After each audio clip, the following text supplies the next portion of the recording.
On the morning of 8th December 1941, the American position in the Philippines collapsed with a speed that shocked its own command structure. Less than 10 hours earlier, news of the attack on Pearl Harbor had reached Manila. The time difference ensured that senior American commanders in the Philippines received confirmation while the Japanese offensive was still unfolding across the Pacific. The United States was now formally at war with Japan. No ambiguity remained. Despite this, the U.S. Army Air Forces in the Far East were caught on the ground. At Clark Field and Iba Field, the main concentrations of American air power in Luzon, aircraft were parked in tight formations. Bombers stood wingtip to wingtip.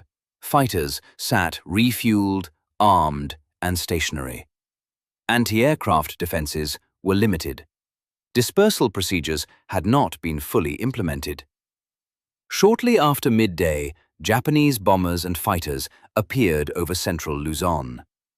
The attack was methodical. High-altitude bombers struck runways and parked aircraft. Fighters followed, strafing hangars, fuel dumps, and exposed personnel. Within hours, the Far East Air Force ceased to exist as an effective combat force. More than half of its aircraft were destroyed or damaged beyond immediate repair in a single afternoon. The loss was not gradual. It was decisive. American records later confirmed that the majority of B-17 bombers in the Philippines were rendered unusable on the ground. The fighter force, already limited in number, was crippled. Command and control facilities suffered damage. Communications deteriorated rapidly.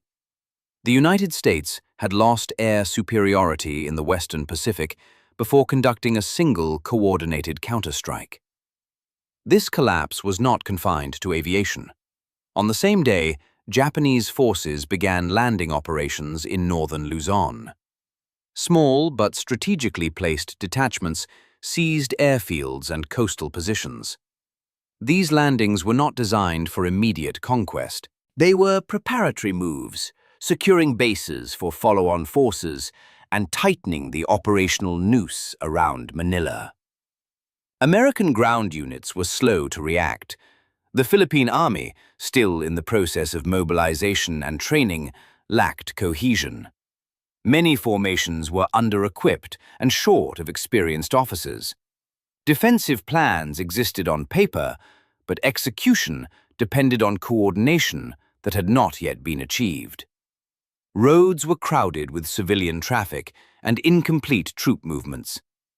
By the end of the first 48 hours, Japanese control of the air allowed uninterrupted reconnaissance and bombing.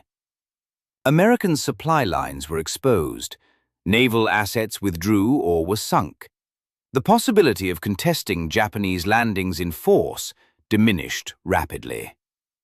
Casualty figures from the opening phase reflected the imbalance. While losses on the ground were initially limited, material destruction was severe. Aircraft losses were irreplaceable. Fuel stocks burned. Maintenance facilities were damaged. The operational capability of U.S. forces declined faster than manpower numbers alone would suggest. Inside the American command structure, the shock was evident. Situation reports from the Philippines sent to Washington shifted tone almost immediately. Initial messages had conveyed cautious confidence.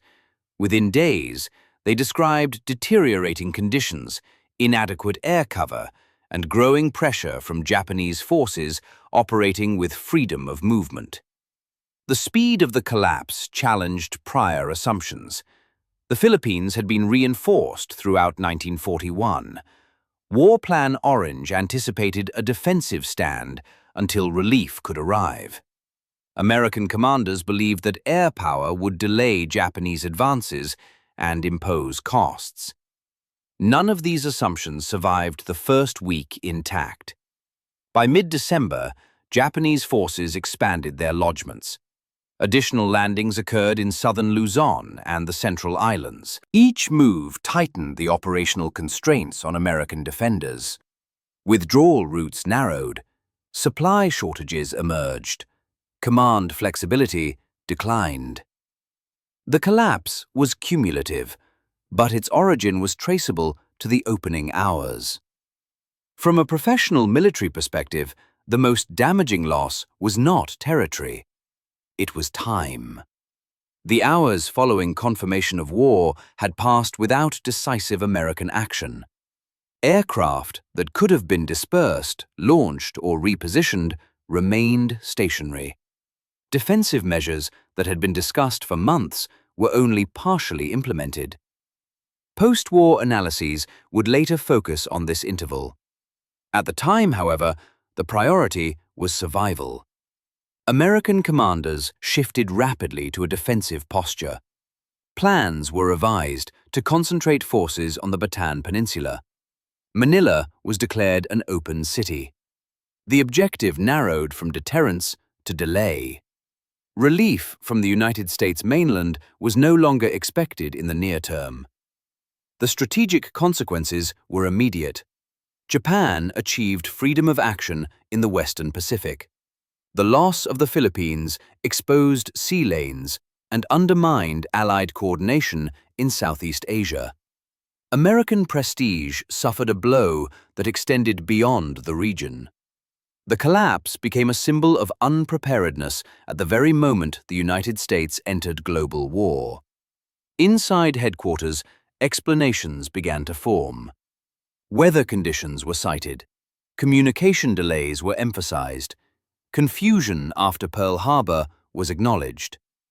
These factors were real, but they did not fully account for the decisions made, or not made, on the 8th December. The opening disaster in the Philippines was not the result of a single strike alone. It was the product of assumptions carried into the first day of war.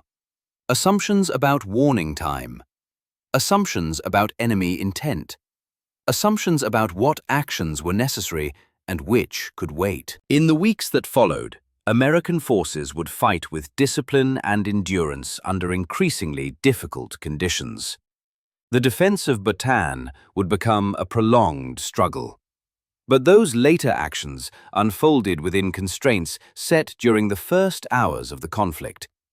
The collapse had already occurred. What remained was to understand how it happened and why early warnings failed to change the outcome. In the days immediately following the opening disaster in the Philippines, American commanders moved quickly to explain what had happened. The explanations did not emerge after defeat.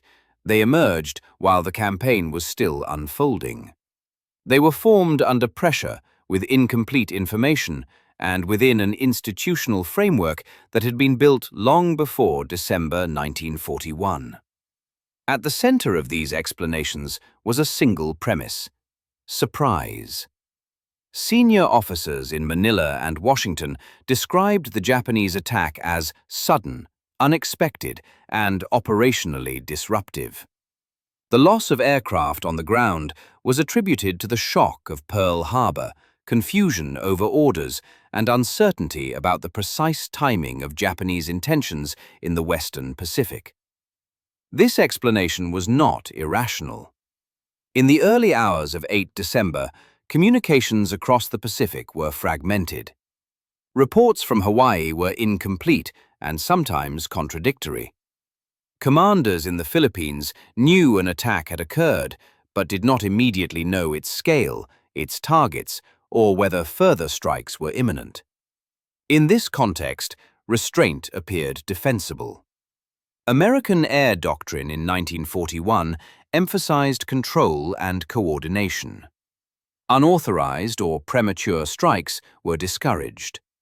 Aircraft were expected to operate under centralized command, not individual initiative. Launching bombers without confirmed targets risked loss without effect.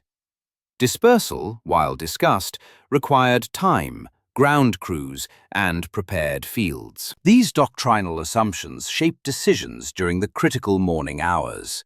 Within the Far East Air Force, officers later testified that they expected follow-on orders. Aircraft were fueled and armed, but not launched en masse. Commanders awaited clarification regarding mission priorities and rules of engagement. The expectation was that time still existed to respond deliberately rather than react impulsively. This belief rested on prior experience. Before December 1941, Japanese operations in China and Southeast Asia had followed patterns of preparation and escalation. American planners believed that large-scale attacks would be preceded by diplomatic breakdowns, visible troop movements, or detectable naval deployments. Even after Pearl Harbor, some officers assumed that Japan would prioritize southern operations before striking American-held territory in force. This assumption proved false, but at the time it was professionally defensible. Weather further reinforced caution. Over Luzon, cloud cover and visibility fluctuated throughout the morning. Reports from reconnaissance aircraft were inconsistent. Some Japanese formations were detected, others were not. The absence of a confirmed immediate threat reinforced the belief that time remained. Commanders also emphasized logistical constraints. The airfields in Luzon were congested. Dispersal plans existed, but had not been fully implemented. Auxiliary strips were incomplete or lacked adequate support facilities. Moving aircraft risked mechanical failures or operational disorganization. Keeping aircraft concentrated simplified maintenance and command, but increased vulnerability. This trade-off had been accepted in advance. From Washington's perspective, the explanation focused on preparation rather than execution. The Philippines had been reinforced, but not transformed. Aircraft numbers were limited. Anti-aircraft defenses were insufficient. Radar coverage was incomplete. These limitations were acknowledged well before the war began. The disaster, in this view, was the inevitable result of material imbalance. Japanese forces, according to this explanation, simply executed a well-coordinated, technically proficient strike against an opponent still in transition. The United States had been in the process of building capability, not deploying a finished force. Losses were therefore tragic, but not indicative of command failure. This reasoning carried weight. Post-attack memoranda emphasized that the Philippines were never expected to withstand a full-scale Japanese assault indefinitely. War Plan Orange envisioned delay, not victory. The objective was to hold long enough for relief forces to arrive. The opening losses, while severe, did not immediately invalidate that strategic concept. The explanation was internally consistent. Within headquarters in Manila, staff officers framed the collapse as a convergence of timing, weather, and enemy initiative. They argued that even immediate action would not have prevented Japanese air superiority, given numerical and qualitative disparities. The destruction of aircraft on the ground was presented as a symptom, not a cause. This interpretation quickly hardened. As Japanese landings expanded and American forces withdrew toward Bataan, attention shifted from accountability to endurance. The campaign became a holding action. The focus moved to rationing, fortification, and delaying tactics.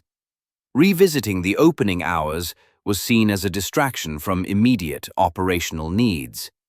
At the institutional level, this explanation offered stability. It preserved confidence in doctrine.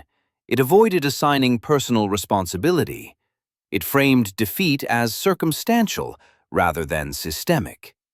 Most importantly, it allowed commanders to believe that they had acted reasonably under unprecedented conditions.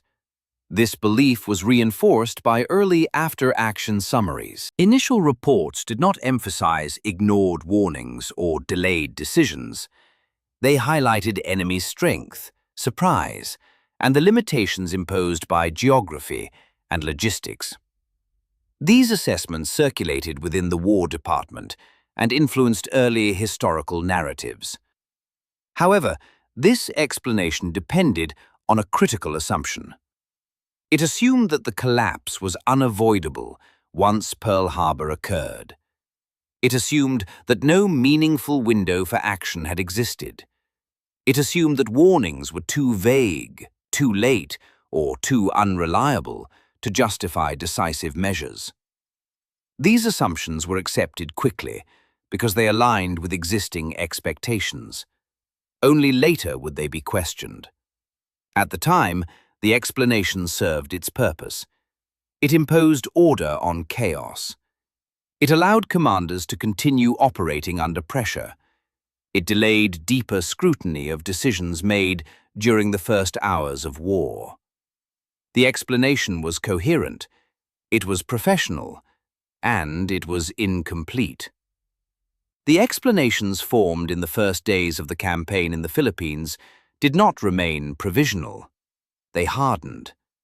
What began as situational reasoning under pressure gradually transformed into an accepted interpretation of events. This interpretation shaped subsequent decisions, influenced official reporting, and framed how responsibility was understood within the American command structure. The core conclusion was clear. The opening disaster had been unavoidable. Senior commanders accepted the view that Japanese air superiority would have been achieved regardless of American action on 8 December. The destruction of aircraft on the ground was treated as an operational inevitability rather than a preventable loss. This conclusion carried significant consequences. If the collapse was unavoidable, then no corrective action was required. This belief reduced the urgency to examine specific decisions made during the critical hours after Pearl Harbor. Questions about dispersal, launch authority, or command responsiveness were deferred. The focus remained on endurance, not reassessment. This shift was visible in operational behavior. As Japanese forces expanded their lodgements across Luzon, American commanders concentrated on executing War Plan Orange in its most restrictive form. The withdrawal to Bataan became not a contingency, but a certainty. Field units were ordered to fall back earlier than originally envisioned. Stocks were moved or destroyed under pressure. The assumption behind these actions was consistent. Time was no longer considered a variable that could be managed. It was treated as an enemy-controlled factor. Japanese initiative was assumed to be absolute. American actions were framed as reactive by necessity. This assumption narrowed the range of perceived options. Within the Far East Air Force, the loss of aircraft led to a rapid reduction in operational ambition. Surviving fighters were husbanded for local defense. Bomber operations ceased as an independent offensive tool. Air power became auxiliary rather than central. The belief that air superiority had been irretrievably lost reinforced this posture. At the staff level, this conclusion influenced reporting language. Situation summaries increasingly emphasized external constraints. Enemy numerical superiority, weather, terrain, and logistical shortfalls dominated analysis. Internal decision-making processes received little attention. This was not accidental. The American military culture of the period prioritized unity of command and institutional cohesion during combat. Open debate about past decisions while operations were ongoing was discouraged. Criticism was viewed as potentially destabilizing. As a result, the wrong conclusion went unchallenged. In Washington, the War Department received reports that aligned with this interpretation. The Philippines were described as under-resourced and exposed. Losses were explained as consequences of strategic imbalance rather than command judgment. These reports shaped strategic thinking. Reinforcements were considered impractical, relief operations were deemed infeasible. The Philippines were increasingly viewed as a lost theater, whose purpose was to delay Japanese forces, not defeat them. This assessment fed back into operational decisions on the ground. Commanders in the Philippines internalized the belief that no alternative course had existed. This belief reduced pressure to adapt doctrine or command procedures in real time. Instead, effort focused on sustaining morale and managing withdrawal. The psychological effect was significant. When commanders believe an outcome was unavoidable, they cease searching for leverage. Initiative declines. Risk tolerance narrows. Decisions become conservative even when circumstances demand creativity. This pattern was visible as the campaign progressed. Opportunities to contest secondary landings were limited, but not non-existent. Japanese detachments often operated at the edge of logistical support during the early phase. However, American responses were cautious and fragmented. The assumption of enemy dominance discouraged aggressive counteraction. The wrong conclusion had become operational reality. This conclusion also influenced how intelligence was interpreted. Reports suggesting Japanese logistical strain or limited reserves were discounted. Signals intelligence indicating constraints on Japanese tempo received little emphasis. Information that contradicted the inevitability narrative was treated as irrelevant or overly optimistic. Certainty replaced analysis. The belief that the opening disaster could not have been mitigated removed the incentive to question pre-war assumptions. Doctrine remained intact. Command relationships remained unchanged. The institutional structure that had shaped December 1941 continued to operate without fundamental adjustment. This was not negligence. It was coherence taken too far. The explanation had been logical. The conclusion felt stabilizing. It provided clarity in crisis, but it also closed paths that had not yet been fully explored. The acceptance of inevitability became a barrier.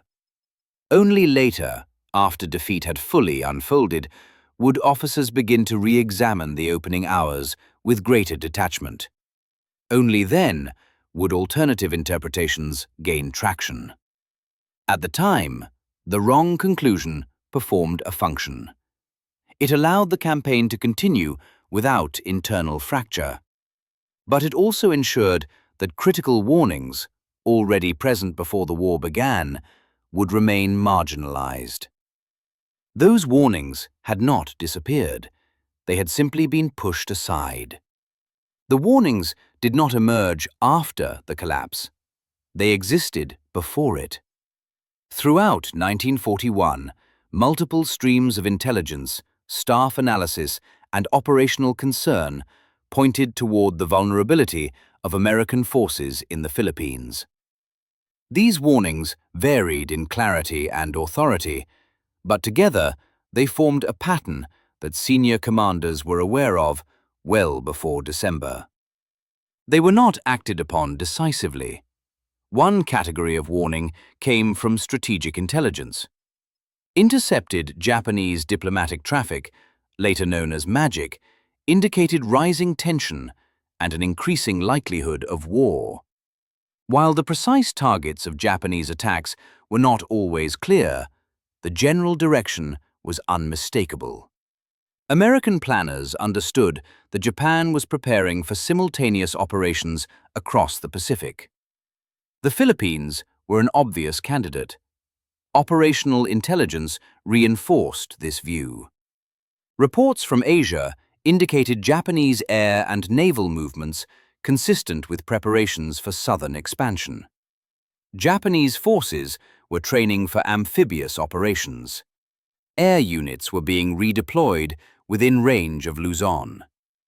These indicators were discussed at senior levels. Within the Philippines, subordinate commanders raised concerns more directly. Officers responsible for air operations emphasized the vulnerability of aircraft concentrated on exposed airfields. Dispersal plans were proposed. Requests were made for authority to reposition bombers and fighters to auxiliary fields. These requests did not reflect panic. They reflected routine military prudence. The warnings extended beyond aviation. Staff officers noted deficiencies in anti-aircraft coverage, radar integration, and early warning systems. Exercises conducted earlier in 1941 had demonstrated delays in response time and confusion in command coordination. These issues were documented in internal reports. None of this information was secret within headquarters. The central issue was interpretation. Senior command assessed these warnings through the lens of existing assumptions. The prevailing belief was that Japan would not risk a direct strike against American territory without first neutralizing U.S. Pacific Fleet power. Pearl Harbor, not Luzon, was considered the primary threat axis.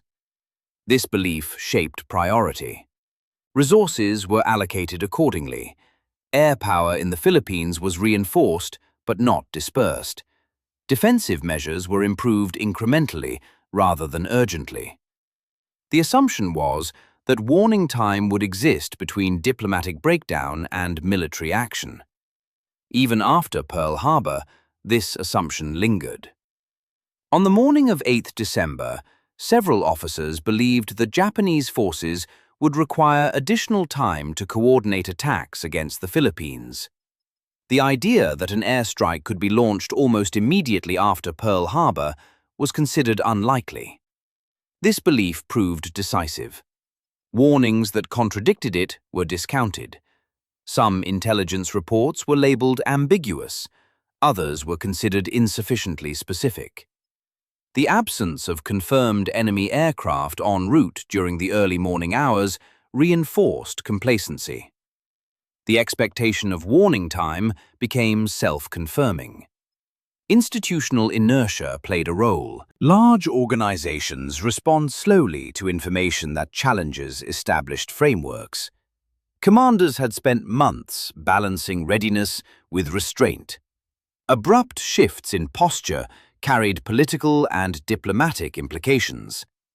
Acting too aggressively before clear confirmation risked escalation or misinterpretation. This caution was not irrational. The United States had not yet fully committed to war in early December. Rules of engagement were restrictive. Commanders were sensitive to the consequences of initiating hostilities prematurely. However, after Pearl Harbor, these constraints no longer applied. Yet the transition from restraint to action did not occur instantly. Command authority remained centralized. Subordinate initiative was limited. Decisions awaited confirmation and coordination. Warnings that required immediate decentralized response conflicted with command culture. This mismatch was critical. The ignored warnings were not dismissed because they were unknown. They were set aside because they did not align with the dominant interpretation of events. Time pressure intensified the effect. As hours passed without visible Japanese attack, confidence grew that immediate danger had been overstated. Aircraft remained on the ground. Dispersal was delayed. Defensive posture remained transitional rather than fully mobilized. By the time the warning became undeniable, the opportunity had passed. Post-war testimony would later reveal the depth of this disconnect. Officers recalled knowing that the Philippines were exposed. They recalled discussing dispersal and readiness. They recalled assuming they would have more time. The warnings had been present. The logic for acting on them existed. The institutional response did not follow. This was not suppression in a formal sense. It was a failure of priority. Warnings that demanded rapid, disruptive action were outweighed by assumptions that emphasized control, confirmation, and order. The command system functioned as designed, but not as required. The ignored warnings did not disappear after the collapse. They resurfaced in investigations, memoirs, and official histories. They became central to later debates about responsibility and preparedness. At the moment when they mattered most, however, they were subordinated to certainty. The system chose coherence over urgency. The consequences of that choice were already visible on the airfields of Luzon. The test of those assumptions began immediately after the opening blow. Once Japanese air superiority was established over Luzon, both sides entered a phase in which doctrine, planning, and expectation were exposed to direct operational pressure. The campaign was no longer theoretical. It became a practical examination of what each command structure believed would happen next. Japanese planners acted according to a clear operational design. Their initial objective was not immediate annihilation of American ground forces. It was control of the air, followed by the methodical seizure of key terrain. Small, dispersed landings were used to secure airfields and ports. These lodgements enabled sustained air operations and logistical buildup. This approach reflected confidence, not haste. Japanese forces advanced incrementally, consolidating each gain before extending further. Their tempo was calculated to minimize risk while exploiting American paralysis. Air power remained the decisive tool, isolating battlefields and shaping ground movement. American commanders responded logically within their own framework. Following the loss of air power, the focus shifted to preservation of combat strength. Orders emphasized avoiding decisive engagement in the open. Units were instructed to delay, withdraw, and regroup. The objective was to trade space for time. This was doctrinally sound. War Plan Orange had long anticipated a fighting withdrawal toward prepared positions. The Bataan Peninsula offered defensible terrain, limited avenues of approach, and proximity to Manila Bay. Concentrating forces there promised cohesion and logistical efficiency. The test lay in execution. As Japanese landings expanded, American units attempted to contest some approaches. In several instances, local commanders mounted counterattacks or blocking actions. These engagements demonstrated that Japanese forces were not omnipotent. Where resistance was organized and timely, Japanese advances slowed. These moments were instructive. They suggested that Japanese momentum depended heavily on air support and coordination. Where American units acted decisively before being isolated, outcomes were less one-sided. However, these actions were not pursued systematically. The prevailing assumption constrained initiative. Commanders believed that decisive engagement outside Bataan would result in encirclement and destruction. Reports emphasizing Japanese strength reinforced this belief. Even when intelligence indicated limited enemy numbers, the risk of overcommitment was judged unacceptable. As a result, opportunities were not exploited. Japanese doctrine assumed that American resistance would collapse once air superiority was secured. This assumption was partially correct, but not absolute. The Japanese timetable relied on American withdrawal rather than sustained counteroffensive action. In practice, American responses validated Japanese expectations. As American units fell back, Japanese forces encountered less organized resistance. Each successful landing expanded operational reach. Airfields captured early allowed continuous pressure on retreating columns. The test revealed asymmetry in adaptation. Japanese commanders adjusted their tempo based on results. When resistance was light, they advanced. When resistance stiffened, they paused and reinforced. American commanders, by contrast, adhered closely to predetermined withdrawal plans. This adherence was intentional. The belief that earlier losses were unavoidable encouraged risk avoidance. Commanders sought to preserve forces for a decisive stand rather than contesting intermediate objectives. This logic aligned with doctrine but ignored evolving conditions. The campaign thus entered a predictable pattern. Japanese advances triggered American withdrawals. Withdrawals reduced opportunities for counteraction. Reduced resistance confirmed Japanese assessments of American weakness. The test reinforced initial conclusions on both sides. For Japanese command, early success validated operational assumptions. They believed American forces were incapable of coordinated resistance without air power. This belief encouraged continued pressure. For American command, each setback reinforced the belief that earlier decisions had sealed the outcome. The possibility that alternative actions might have altered the tempo received little attention. The test did not yet produce collapse. American units continued to fight.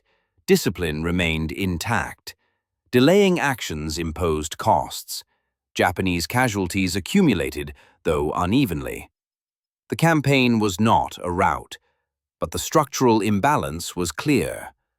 Air power dictated movement. Initiative belonged to Japan. American actions were constrained by assumptions formed before the test began. The purpose of the test was not to prove doctrine correct. It was to reveal where doctrine no longer matched reality.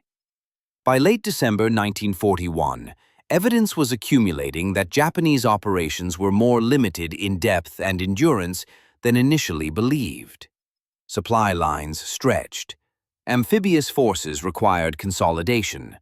Momentum was not infinite. These signals were present. They did not yet alter command behavior. The test was ongoing. Its results were visible, but its implications remained unrecognized.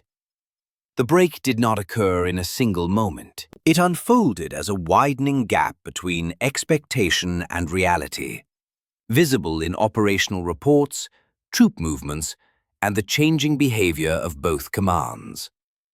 What had been assumed to be a controlled withdrawal became an accelerating loss of options. The first clear sign was logistical. As American forces withdrew toward Bataan, supply movement failed to match planning assumptions.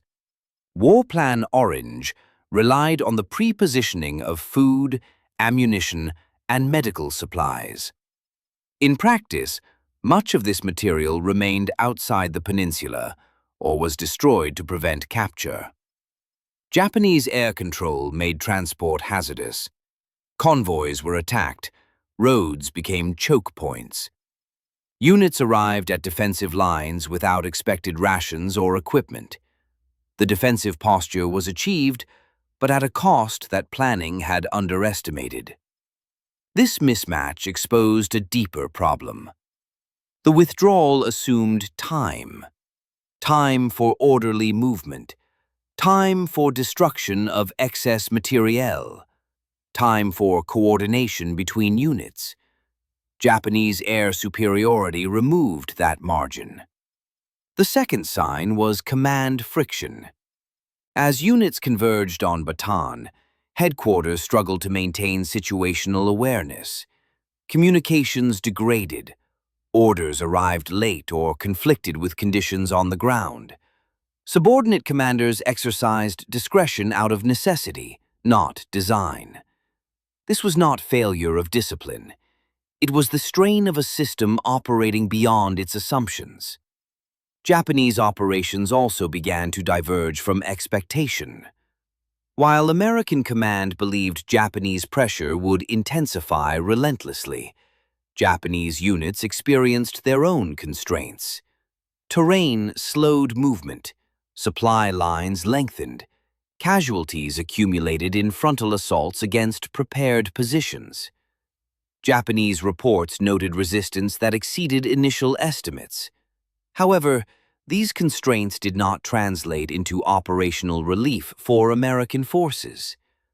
The reason was structural. American command continued to act as though Japanese momentum was unlimited. Defensive actions were framed as temporary. No effort was made to regain initiative or contest air control. The assumption of inevitability persisted even as evidence complicated it. The break was psychological as much as operational. By early January 1942, reports from field commanders described exhaustion, disease, and declining morale. These conditions were not solely the result of combat. They reflected the cumulative effect of constrained choice and shrinking expectations. The belief that defeat was predetermined became self-reinforcing. The Japanese recognized the shift. As American resistance concentrated on Bataan, Japanese command adapted. Instead of rapid maneuver, they prepared for siege and attrition. Artillery was brought forward. Air attacks focused on supply points and troop concentrations. The campaign entered a new phase. At this point, the divergence between expectation and reality became undeniable. American planners had expected a delaying action that preserved force cohesion and supply integrity. What emerged was a defensive enclave already operating under deprivation. Japanese planners had expected rapid collapse. What they encountered was resistance that required sustained effort. Both sides had misjudged aspects of the campaign. Only one side adjusted its interpretation. Japanese command revised its timetable and methods. American command largely did not revise its understanding of the opening failure. The initial conclusion, that early losses had made all subsequent outcomes unavoidable, remained dominant. This conclusion now collided with observable fact. The defensive stand on Bataan demonstrated that Japanese forces could be delayed, that coordination mattered, and that assumptions of absolute dominance were inaccurate. Yet this realization did not lead to a reassessment of the opening decisions. The break exposed the cost of that omission. By the time the full implications were clear, the opportunity for systemic correction had passed. The campaign had narrowed to endurance under siege. Strategic choice had been replaced by survival. The break was not marked by a single defeat, it was marked by recognition without revision. American forces adapted tactically. They did not adapt institutionally. The command system continued to operate within a framework shaped by its earliest conclusions. The gap between what had been assumed and what was happening widened. This gap defined the remainder of the campaign. The realization did not come during the fighting. It came after the fighting had narrowed to endurance and attrition, when operational choice had already been lost. Only then did American commanders and institutions begin to reassess the assumptions that had shaped the opening phase of the campaign. This reassessment was gradual and fragmented. As the defense of Bataan continued into early 1942, reports reaching Washington became more detailed and less optimistic. Field commanders described not only material shortages, but structural weaknesses in planning and execution. These reports did not yet assign responsibility, but they shifted emphasis. The language changed. Instead of inevitability, reports began to reference missed opportunities, delayed reactions, and coordination failures. These were not accusations. They were professional observations made under the constraints of ongoing combat. The first formal recognition appeared in internal analyses. Staff officers reviewing the early days of the campaign noted that Japanese success depended heavily on the destruction of American air power on the ground. This fact was no longer disputed. What began to change was the interpretation of how that destruction had occurred. Questions were raised quietly. Why had dispersal not been completed? Why had aircraft remained concentrated after confirmation of war? Why had authority to act remained centralized during a period that demanded speed? These questions were not pursued publicly during the campaign. They circulated within memoranda, staff studies, and private correspondence. The turning point came after organized resistance ended. Following the surrender of Bataan in April 1942 and Corregidor in May, the campaign was no longer constrained by operational necessity. Investigations began. Testimony was collected. Records were examined. The tone was controlled, but the scope widened. Post-action reviews conducted by the War Department acknowledged that early warning had existed in multiple forms. Intelligence summaries, readiness exercises, and pre-war assessments all indicated vulnerability. The failure lay not in ignorance, but in response. This distinction mattered. The realization was not that commanders lacked information, it was that they misjudged its urgency. They assumed time would exist to act deliberately. That assumption shaped every critical delay. Testimony from Air Force officers reinforced this conclusion. Officers described aircraft prepared for action, but held on the ground awaiting orders. They described dispersal plans discussed but not executed.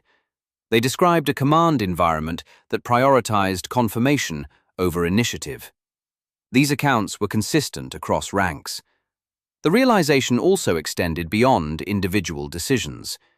Institutional analysis identified structural issues. Unclear authority boundaries, rigid command culture, and doctrinal reliance on centralized control. These factors were not unique to the Philippines. They were systemic within the pre-war U.S. Army. This broadened the verdict. The failure was not framed as personal incompetence. It was framed as institutional misalignment with the demands of modern war. Speed, decentralization, and anticipation had become decisive. Existing structures were not optimized for them. This realization influenced subsequent reforms. Although not immediate, lessons from the Philippines shaped later changes in air-ground coordination, command delegation, and readiness posture. These changes reflected recognition that early hours of conflict could no longer be treated as transitional. The realization was costly. It arrived after tens of thousands of casualties, the loss of a major theater, and the captivity of American and Filipino forces. It did not reverse those outcomes, but it altered understanding.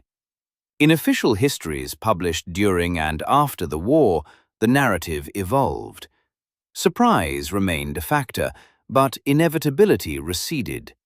The opening disaster was increasingly described as a failure to translate warning into action. This was not a dramatic revelation. It was a professional correction. The realization did not condemn individuals. It redefined responsibility.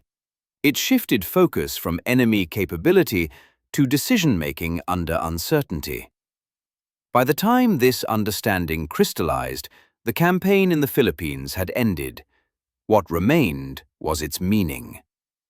The consequences of the opening disaster in the Philippines unfolded entirely within the Second World War. They were immediate, strategic, and enduring. The fall of the Philippines removed the United States from a central position in the Western Pacific at the outset of the conflict. Japanese forces gained freedom of movement across Southeast Asia. Sea lines of communication were exposed. Allied coordination in the region was disrupted at a critical moment. These outcomes were not abstract. They shaped the pace and direction of the Pacific War in 1942. Resources that might have been used offensively were diverted to containment. Strategic initiative shifted decisively to Japan during the opening months of the conflict. Within the US military, the institutional impact was significant. The loss forced a reassessment of command assumptions. Early warning systems, dispersal procedures, and decentralized authority became priorities in later theaters. Air power was redefined as a force that had to survive the first hours of war to be effective at all. These changes were implemented under pressure, not in retrospect. The campaign also affected civil-military perception. The surrender of American and Filipino forces marked one of the most severe defeats in US military history. It altered public understanding of preparedness and vulnerability. Confidence in deterrence gave way to recognition of exposure. This shift mattered. It influenced mobilization, production, and operational urgency across the war effort. The Philippines became a reference point in planning discussions, not as a failure to be explained away, but as a lesson to be absorbed. The verdict within official histories reflected this evolution. The opening disaster was no longer described solely as the product of surprise or material imbalance. It was presented as a failure to convert warning into action. This framing did not negate Japanese skill or initiative. It clarified the role of decision-making. The central decision returned to the title's premise. Warnings existed. They were incomplete, but sufficient to justify decisive precaution. The choice to delay action rested on assumptions about timing, enemy behavior, and command control. Those assumptions proved inaccurate. The verdict was restrained. The failure was not one of courage or commitment. American forces fought with discipline once engaged. The failure lay in the opening hours, when caution outweighed urgency and coherence replaced initiative. This conclusion avoided moral judgment. It acknowledged the context of uncertainty and constraint. It recognized that decisions were made within a system shaped by pre-war doctrine and institutional habit.